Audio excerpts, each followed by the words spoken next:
Boa tarde, meu nome é Natan, sou da 4312. Meu nome é Jefferson, sou da 4323. Meu nome é Lucas Klein, eu sou da 4312. Meu nome é Gabriel Asa, eu sou da 4312. Meu nome é Bernardo Cray, do 4312. Para nós podermos falar de independência da Índia e de tudo que se sucedeu depois, a gente tem que começar primeiro falando do contexto. E o contexto na época, desde 1600, onde foi liberado a Companhia Britânica das Índias Orientais operar no comércio do continente indiano, começou uma história de exploração, em que, em 1608, os navios britânicos chegaram na Índia, sendo que a Índia e todo o continente ali já estava sendo explorado e feito trocas, entre aspas, né? Há tempos atrás, portugueses, espanhóis e etc.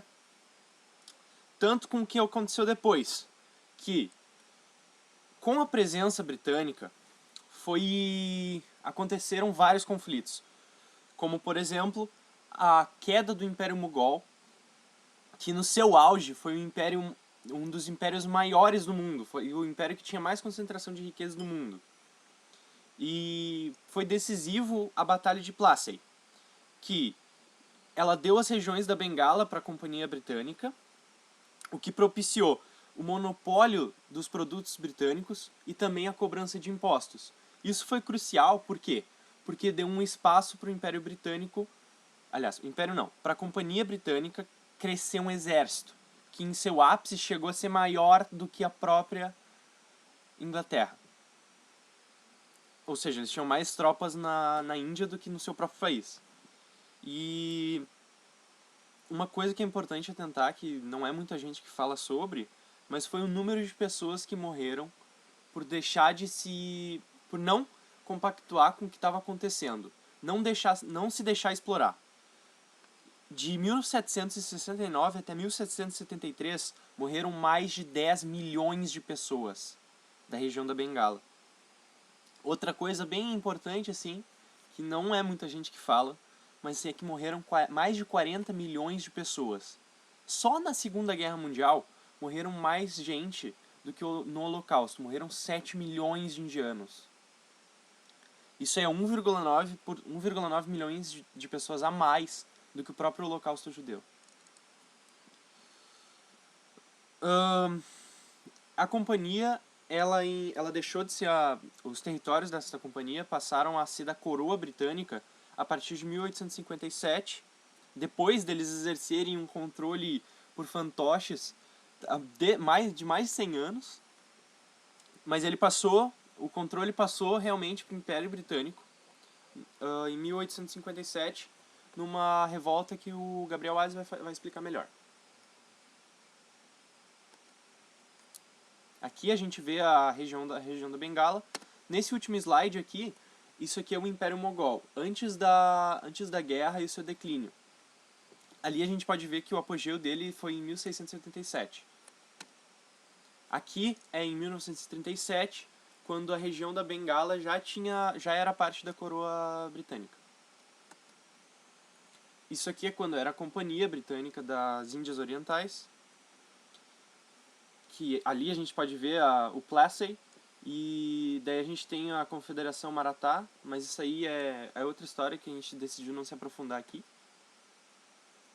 A gente tem aqui os territórios que englobaram a Índia Britânica, inclusive a ilha de Ceylon, que os britânicos roubaram dos franceses. Que os franceses roubaram dos locais, né, mas enfim. E daí eu vou passar a palavra pro Gabriel Asa. Bom, antes de comentar sobre a revolta que o Nathan comentou que eu queria falar, eu quero explicar um pouco sobre um sistema que era incorporado na Índia que se chamava o sistema de castas. Ele é basicamente uma divisão da sociedade determinada a partir da hereditariedade. Basicamente, elas se definiam a partir da posição social que determinadas famílias hindus ocupavam. Assim, existia uma hierarquia com privilégios e deveres. Nessa época existiam apenas 4 tipos de castas, que eram os brahmanes, os kshatriyas, os Vaishyas, e a mais baixa de todas, os Sudras, que basicamente só como o objetivo da vida deles era servir essas outras castas. Também não é muito comentado, mas existiam pessoas que não faziam parte de nenhuma casta. Esses eram chamados de párias. E eles eram obrigados a realizar os trabalhos mais deploráveis e que absolutamente ninguém queria fazer. Bom, sabendo disso, vamos para a revolta dos cipaios. A revolta foi realizada por soldados hindus e muçulmanos contra a dominação e exploração britânica. O indiano Mangal Pandey liderou os cipaus até em um dia ser capturado e executado. Ele acabou se tornando um mártir da Primeira Guerra da Independência da Índia. Em maio, eles conseguiram conquistar a cidade de Delhi. Porém, quando reforços britânicos chegaram, eles duraram apenas algumas semanas até finalmente terem sido derrotados. E 2 anos após essa derrota, o movimento inteiro foi controlado pelos ingleses. Uma das principais causas dessa revolta foi o alistamento obrigatório de jovens indianos no exército inglês. E além de, claro, né, que ninguém queria ter que servir o exército, esse alistamento estava unindo pessoas de castas diferentes. E isso estava deixando certas pessoas muito irritadas. E o estopim que acabou gerando essa revolta foi o uso de gordura animal na impermeabilização da munição dos fuzis utilizados pelos soldados. Como eles tinham que rasgar as cápsulas da munição com a boca, eles acabavam ingerindo aquela gordura, e era uma gordura de vaca e de porco. E para os hindus e muçulmanos, ingerir essas duas carnes é tipo intolerável, porque era sagrado, sabe? Comentar um pouco também sobre que a Índia é um país que tem muitas línguas que são faladas. E nessa época se falavam mais ou menos umas 200 línguas diferentes. Então, quando os ingleses foram para lá, eles tentaram estabelecer escolas e coisas do tipo para tentar ter a língua inglesa em comum com eles. E também na Índia nós temos várias religiões, né, sendo as principais a hinduísta e a muçulmana, mas eles também têm muita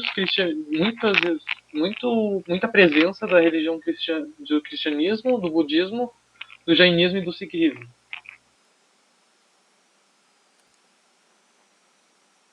Bom, agora eu vou falar um pouco da política de não violência. Mas antes eu vou introduzir o Mahatma Gandhi. O Mohandas Karamchand Gandhi foi um advogado nacionalista, anticolonialista e especialista em ética política indiana. Também foi um notável ativista que contribuiu bastante para a independência da Índia e participou da luta contra o fim do colonialismo inglês na Índia. A forma de manifestação pacífica dele e o movimento de resistência sem violência representam a Satyagraha, o termo que o Gandhi usou para nomear a filosofia que o tornou conhecido mundialmente. Ele nasceu em 2 de outubro de 1869 e faleceu em 30 de janeiro de 1948, na Índia. Após isso, após a Primeira Guerra Mundial, as questões da dominação colonial ficam mais claras, e por isso Gandhi lidera 3 grandes campanhas anti-britânicas. Em 1920 houve uma greve geral de vários setores, como transportes e limpeza. Em 1920 e 1922 houve uma resistência pacífica, que consistiu em não colaborar com os ingleses. Em 1930 e 1934 ocorre uma desobediência civil, como a violação de leis e a Marcha do Sol. A Marcha do Sol foi executada por Gandhi e os seguidores dele. E essa marcha consistia em recolher sal de uma salina e vendê-lo. No entanto, isso era algo que havia sido proibido aos indianos, e por isso Gandhi e os seguidores dele acabaram presos. Na Segunda Guerra Mundial, o governo estabeleceu uma saída negociada, com a Índia. Nathan, pode passar. Na Segunda Guerra Mundial, o governo britânico estabeleceu uma saída negociada com a Índia, porque a independência deles era iminente. E após a guerra, o colonialismo tornou-se inaceitável, e por isso o Lord Louis Mountbatten, que era um nobre inglês, é escolhido como vice-rei da Índia a fim de conduzir esse processo de independência. Então, formaram-se duas grandes correntes. Uma que desejava pela Índia unitária, que era a corrente defendida por Gandhi, e a outra é reivindicada pelos muçulmanos e liderada pelo político Muhammad Ali Jinnah, que era uma corrente que pedia por um Estado independente, e esse Estado mais tarde se tornaria o Paquistão. Os britânicos eles apoiaram a segunda proposta, e isso acabou gerando um caos no país, e milhares de muçulmanos acabaram abandonando as terras deles e dirigiram-se ao Paquistão. E, finalmente, em 15 de agosto de 1947, é declarada oficialmente a independência da Índia. E, em 1948, o Gandhi ele foi assassinado por um hindu radical que não concordava com as ideias dele de defender uma Índia unida aos muçulmanos. Vou introduzir um pouco Jawaharlal Nehru, que ele também foi bastante importante para a história. Ele nasceu em 14 de novembro de 1889 e faleceu em 27 de maio de 1974. E ele foi o primeiro-ministro da Índia independente entre os anos de 1947 e 1964. Uma coisa que eu queria comentar é que o Gandhi ele trocava cartas com Tolstói, que foi um escritor russo que escreveu Guerra e Paz e que influenciou nitidamente a luta do Gandhi. Em 1909, o Tolstói ele publicou uma mensagem num jornal indiano em que ele dizia: a Índia só será independente a partir dos princípios do amor. E o Gandhi, ele, conhecendo as obras do Tolstói e compartilhando de muitas das ideias, ele pega isso e ele transforma no que foi o movimento da não violência. E eu acho que sem o Tolstói não ia ser possível ter as Índias serem separadas.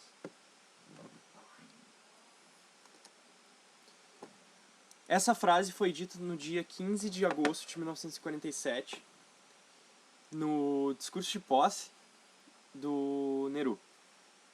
Há muitos anos, marcamos um encontro com o destino, e agora chega o momento de resgatar o nosso compromisso. Não no seu todo, ou de modo pleno, mas muito substancialmente.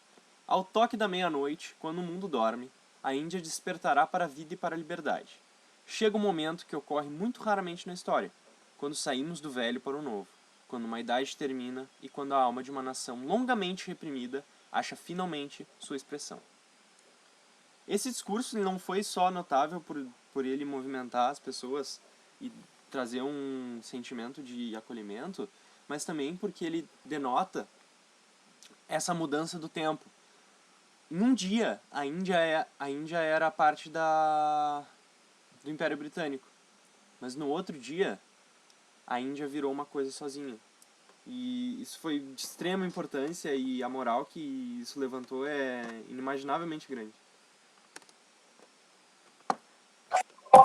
Bom, agora eu vou falar sobre Muhammad Ali Jinnah e também sobre a formação do Paquistão. Bom, o Estado do Paquistão foi resultado de um movimento liderado pelo próprio Muhammad Ali Jinnah. Ele foi um advogado, político e fundador do Paquistão, e o Muhammad também serviu como líder da Liga Muçulmana da Índia desde 1913 até a independência do Paquistão em 14 de agosto de 1947, e depois como primeiro governador-geral do Paquistão até a data de sua morte. Ele é reverenciado no Paquistão como o grande líder e o pai da nação. Pode passar. Em 1940, Muhammad passou a acreditar que os muçulmanos do subcontinente indiano deveriam ter seu próprio estado. E naquele ano a Liga Muçulmana, liderada pelo próprio Muhammad, aprovou a Resolução de Lahore, que foi uma declaração política formal adotada pela Liga Muçulmana após a sessão geral de 3 dias em Lahore, em 22 a 24 de março de 1940. onde ele reivindicava a criação dos estados independentes para os muçulmanos no noroeste e leste da Índia Britânica. As unidades constituintes deste estado deveriam ser autônomas e soberanas, e essa resolução foi apresentada pelo primeiro-ministro de Bengala, e mais tarde foi interpretada como uma demanda por um estado muçulmano independente e único chamado Paquistão. Durante a Segunda Guerra Mundial, a Liga ganhou força enquanto os líderes do Congresso foram presos, e nas eleições realizadas pouco depois da guerra, ganhou a maioria dos lugares reservados aos muçulmanos. Por fim, o Congresso e a Liga Muçulmana não conseguiram chegar a uma fórmula de partilhar o poder para que o subcontinente se unisse como um único Estado, levando todas as partes a concordar com a independência de uma Índia predominante hindu e de Estado maioria muçulmana, que seria chamado Paquistão.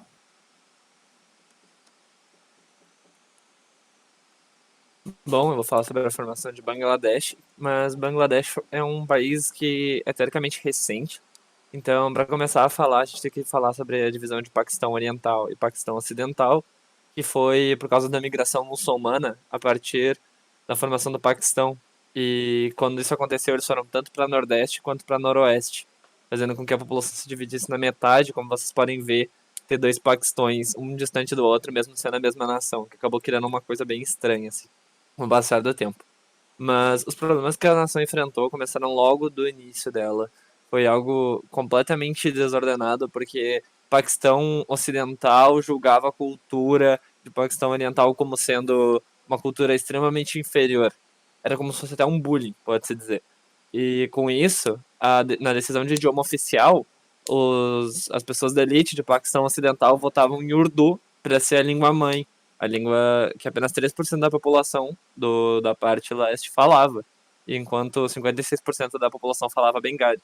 Ou seja, uma óbvia tentativa de imposição de cultura sobre eles.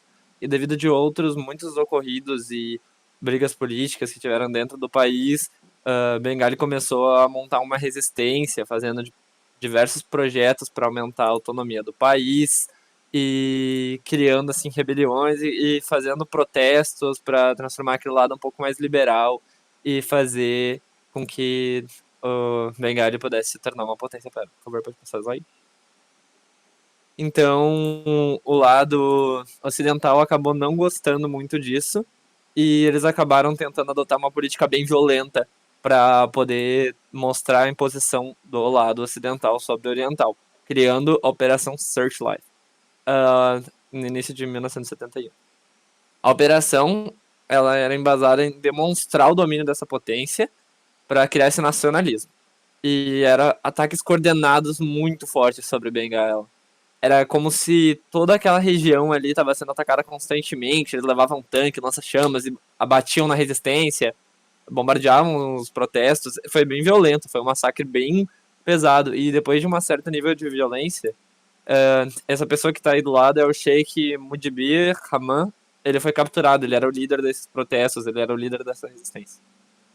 Então, por favor. E então, após um certo tempo, depois de um certo número de recuos que eles tiveram que realizar, eles só tinham a região de Chittagong ainda disponível para eles recuarem. Então, a partir dali, a resistência começou a ganhar de novo na região de Chittagong. E com isso, no meio disso, aconteceu um ataque falho da parte ocidental em cima de Bengala, fazendo com que atingisse a Índia e afetasse a Índia de forma negativamente. Então, ela acabou se aliando a Bengala e com isso fez a guerra parar em menos de 2 semanas por rendição do Paquistão. E isso aconteceu no dia 3 de dezembro de 71, que também foi o mesmo dia que aconteceu a independência de Bangladesh. E para dar um contexto atual sobre Bangladesh, o primeiro-ministro foi uma pessoa que afetou muito negativamente o país, sendo extremamente autoritário e fez a economia desencadear de forma negativa. Então, com muita revolução do povo, ele acabou sendo assassinado. E mesmo o segundo, que trouxe melhorias muito boas para a economia, estabilizou ela um pouco, que estava uma bagunça, ele também foi assassinado. E então o terceiro e o quarto acabaram renunciando, e a quinta, que é a única que é estável aqui, a gente tem até hoje em dia, que é a Sheikha Hasina, a que está na imagem aí do lado de vocês, perdão. Ela vem melhorando o país e fazendo a economia estar muito boa por lá, não é a melhor do mundo, obviamente, mas ela vem numa crescente, mas ainda continua sendo um país cheio de corrupção e com problemas de saneamento e pobreza. A conclusão a gente vai comentar durante as aulas e por enquanto é isso. Muito obrigado. Obrigado. Obrigado.